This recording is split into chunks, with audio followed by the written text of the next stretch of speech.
नमस्कार विद्यार्थी मित्रांनो, महाराष्ट्र अकॅडमीच्या ऑनलाईन प्लॅटफॉर्मवर सर्व विद्यार्थी मित्रांचं मनपूर्वक स्वागत आहे। तर बघा विद्यार्थी मित्रांनो, तुम्ही थंबनेलमध्ये बघितलंच असेल, ग्रामीण तरुणांना एक सुवर्ण संधी, खूप मोठी सुवर्ण संधी नाहीये, पण गावामध्ये राहून अनेक विद्यार्थी आपले पोलीस भरती असेल, आर्मी असेल, अग्निवीर भरती असेल, अशा वेगवेगळ्या परीक्षेची तयारी करत असतात। मग अशा परीक्षेची तयारी करत असताना थोडाफार आपल्याला हातभार लागावा असं जर विद्यार्थ्यांना वाटत असेल तर तुमच्यासाठी ही कृषी मित्राची जी नवीन जाहिरात आलेली आहे ही खूप फायदेशीर ठरणार आहे।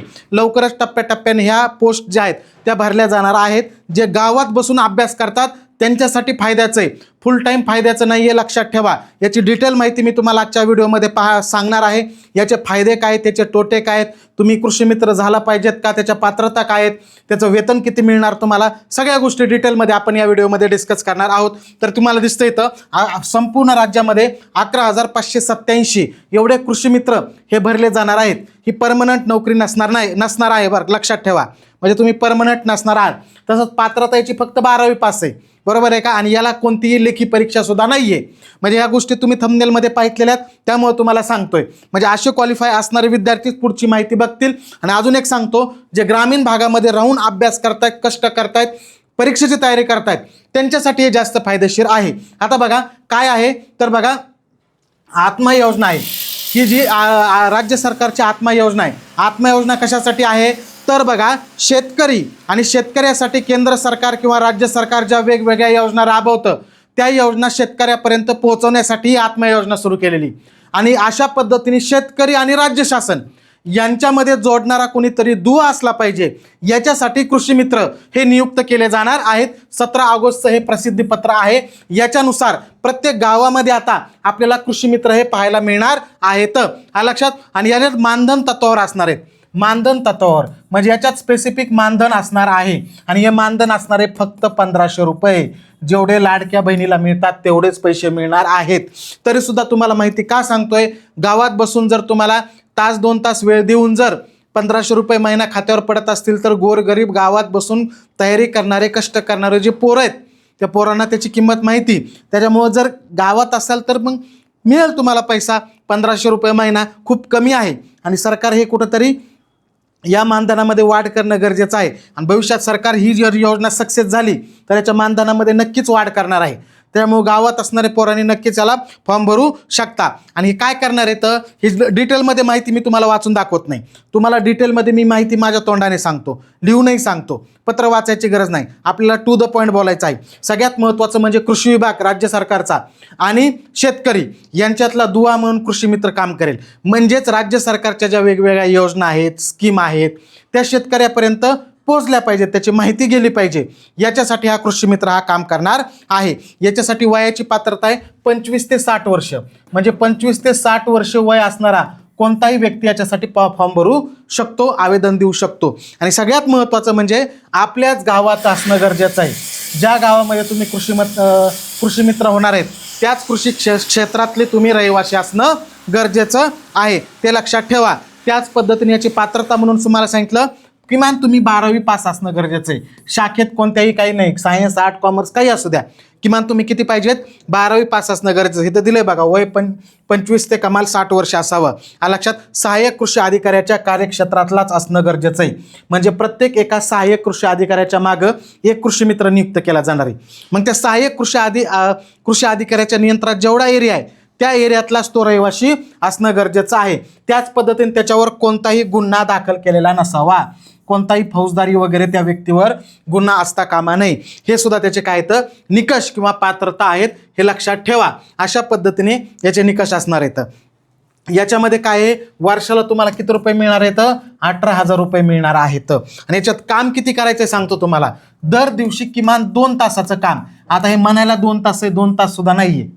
म्हणजे काय मी तुम्हाला का सांगितलं, इथं काय फुल टाईम तुम्ही गावात जाऊन तुम्हाला दिवसभर कोणाला जाऊन योजनाची माहिती सांगायची नाही, किमान 2 तास काम करायचंय। आणि ग्रामसभा असेल किंवा काही वेगवेगळ्या बैठका असतील त्या बैठकीला उपस्थित राहायचंय, एवढ्याच गोष्टी याच्यामध्ये करायच्यात। कोतवाल, पोलीस पाटील याच्यासारखं याच्यामध्ये फुल टाईम सारखं कामाचा लोड नसणार आहे। त्यामुळे तुम्हाला बसल्या बसल्या पैसे मिळू शकतात लाडक्या बहिणीसारखे, त्याच्यासाठी हे फायदेशीर ठरणार आहे, लक्षात। अशा पद्धतीने आहे। आणि याच्यात अजून सांगायचं झालं तर 30% जागा ह्या महिलांना राखीव असणार आहेत, 30% महिलांनी तर कुठेतरी दिला असेल आता मी सगळ्या गोष्टी माहिती काढलेली ती तुम्हाला सांगतोय. म्हणजे एकूण जेवढ्या जागा भरणार आहेत 11,000 प्लस जागा आहेत, 11,587, त्यातल्या 30% जागा ह्या महिलांना राखीव असणार आहेत. हा लक्षात अशा पद्धतीने आहे. आणि ह्याची सगळी निवड प्रक्रिया ही 1 सप्टेंबरपर्यंतच राबवली जाणार आहे.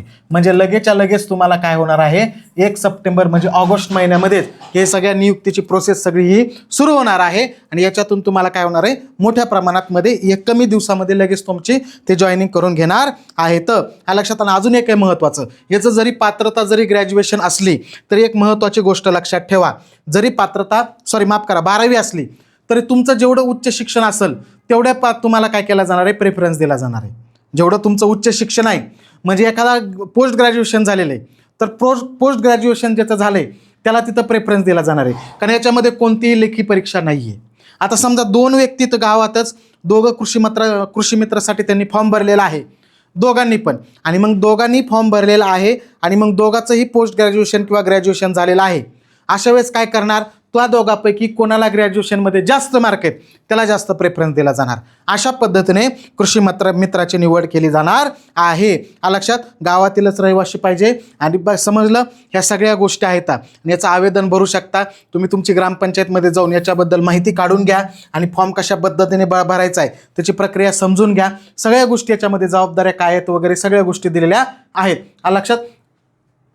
हां, दृष्टिकोन शेतकरी मानधन हे त्याच्या उपजीविकेचे साधन म्हणून पाहण्याचा नसावा. बाकी त्यांनी दिले बाकीची माहिती, त्याच्यामध्ये एवढं विशेष महत्त्वाचं काही नाही आहे. लक्षात. हां, कृषीबद्दल तंत्रज्ञान, कृषी योजना वगैरे सगळ्या गोष्टीची माहिती शेतकऱ्यांना द्यायची, एवढंच काम आहे. आणि किमान 2 तासाचं काम इथं असणार आहे दिवसाचं, असं सांगितलेलं आहे. लक्षात. तुम्हाला माहिती आहे शासकीय सेवक 2 तास म्हणजे 2 तास काम करणं म्हणजे खूप मोठी गोष्ट आहे, हरकत नाही. फास्टमध्ये तुम्हाला अजून एकदा सांगतो, 25 ते 60 वय मर्यादा लक्षात येतं आहे. 12वी पास, किमान पात्रता, जेवढं शिक्षण जास्त तेवढा तुमचा फायदा. महिन्याला 1,500 रुपये म्हणजे वर्षाचे 18,000 रुपये तुम्हाला इथं मानधन असणार आहे. त्याच्यानंतर रहिवाशी संबंधित सहाय्यक कृषी अधिकाऱ्याच्या एरियामधलाच म्हणजे शक्यतो गावातलाच पाहिजे. लक्षात. गुन्हा कोणताही नसणं गरजेचं आहे, कोणताही गुन्हा नाही पाहिजे. अजून काय सांगितलं तुम्हाला, पात्रता वगैरे झालं. लक्षात. हां, आणि महिलांसाठी 30% जागा आहेत. आणि आणखी सर्वात महत्त्वाची गोष्ट सांगायची राहिली होती, ही नियुक्ती फक्त 2 वर्षासाठी असणार आहे. लक्षात ठेवा, किती वर्षासाठी, 2 वर्षासाठीच असणार आहे. आणि 1 वर्ष तुम्ही काम केल्यानंतर तुमच्या कामाचं मूल्यमापन होणार आहे. आणि तुमचं मूल्यमापनामध्ये जर तुम्ही बसले नाही तर तुम्हाला काढून टाकणार पुन्हा. आणि कंत्राटी पद्धतीने असणारे 2च वर्षासाठी हे जे आहे ते कृषी मित्र म्हणून तुम्ही काम करू शकणार आहात. अशा प्रकारचं आहे. ही काही सरकारी नोकरी नाही आहे किंवा याच्यावर तुमचा खर्च उपजीविका भागेल असं सुद्धा नाही आहे. फक्त तुम्हाला काहीतरी आधार मिळावा, ज्याची परिस्थिती सर्वसामान्य आहे त्यांना आधार मिळावा. मला तुम्हाला ही माहिती देण्याचा उद्देश हाच आहे की तुम्ही जर वेगवेगळ्या परीक्षेची तयारी करत असाल तर तुम्हाला त्याच्यामध्ये असा फायदा होईल की बाबांनो, मी ग्रामीण भागामध्ये राहून तयारी करतोय, थोडीफार माझी आर्थिक गरज भागावी याच्यासाठी असणार आहे. याची फॉर्म प्रक्रिया वगैरे याची अपडेट असेल तर मी देईलच. पण त्याच्यापेक्षा तुमच्या ग्रामपंचायतमध्ये वगैरे सर्व माहिती डिटेलमध्ये आलेली असेल ती माहिती तुम्ही पाहून तशा पद्धतीने फॉर्म वगैरे भरून ज्याला गरज आहे लक्षात तात्पुरत्या स्वरूपाची त्यांनी नक्की हे कृषी मित्रासाठी आपला अर्ज करू शकता, याचा फायदा घेऊ शकता. याला कोणतीही लेखी परीक्षा नाही आहे. बाकी तुमच्या मनात काही अडचणी असतील कमेंटमध्ये सांगा. असेच वेगवेगळे नवीन व्हिडिओसाठी आपलं चॅनल सबस्क्राईब करा, व्हिडिओ लाईक करा. माहिती जर व्यवस्थित तुम्हाला वाटली असेल, आवडली असेल तर ठीक आहे. आणि बाकीचे काही अडचणी तर कमेंटमध्ये सांगा, त्याला आपण रिप्लाय देऊ. Okay, thank you.